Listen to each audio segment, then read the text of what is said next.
Hello friends, ഇന്ന് നമ്മൾ മുതിര കൊണ്ടുള്ള ഒരു ഒഴിച്ചു കറിയാണ് ഉണ്ടാക്കുന്നത്. അതിനായിട്ട് നന്നായി കഴുകിയെടുത്ത 1 കപ്പ് മുതിര 7 മണിക്കൂർ കുതിർത്ത് ഒരു കുക്കറിലേക്ക് ഇട്ടതിന് ശേഷം 2 കപ്പ് വെള്ളവും 1/2 ടീസ്പൂൺ മഞ്ഞൾപ്പൊടിയും 1 ടീസ്പൂൺ ഉപ്പും ചേർത്ത് 5 വിസിൽ വരെ വേവിച്ചെടുക്കുക. അരപ്പ് തയ്യാറാക്കാനായിട്ട് 1 കപ്പ് തേങ്ങ ചുരണ്ടിയതും 3-4 പച്ചമുളകും 5 ചെറിയ ഉള്ളിയും 1/2 ടീസ്പൂൺ ജീരകവും 4-5 അല്ലി വെളുത്തുള്ളിയും 1/2 കപ്പ് വെള്ളവും 1/4 ടീസ്പൂൺ മഞ്ഞൾപ്പൊടിയും ഒരു മിക്സിയുടെ ജാറിലിട്ട് നന്നായിട്ട് അരച്ചെടുക്കുക. വെന്ത മുതിരയിൽ നിന്ന് 1/2 കപ്പ് മുതിര 1/4 കപ്പ് വെള്ളവും ചേർത്ത് നന്നായിട്ട് അരച്ചെടുക്കണം. അത് മാറ്റി വയ്ക്കുക. കുക്കർ തുറന്ന് വെന്ത മുതിര ചൂടോടുകൂടി നന്നായിട്ട് ഉടച്ചെടുക്കണം. ഉടച്ചതിലേക്ക് നമുക്ക് അരച്ച മുതിരയും അരപ്പും ചേർത്ത് നന്നായിട്ട് നന്നായി തിളപ്പിച്ചെടുക്കുക.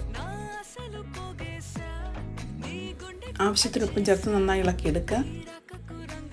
താളിക്കാനായിട്ട് ഒരു പാനിലേക്ക് 2 ടേബിൾ സ്പൂൺ എണ്ണ ഒഴിച്ച് ടീസ്പൂൺ കടുകും ചെറിയ ഉള്ളിയും കറിവേപ്പിലയും 2 വറ്റൽമുളകും ഇട്ട് താളിച്ച് കറിയിലേക്ക് ചേർത്ത് കൊടുക്കാം. അങ്ങനെ നമ്മുടെ രുചികരമായ കറി തയ്യാറായി.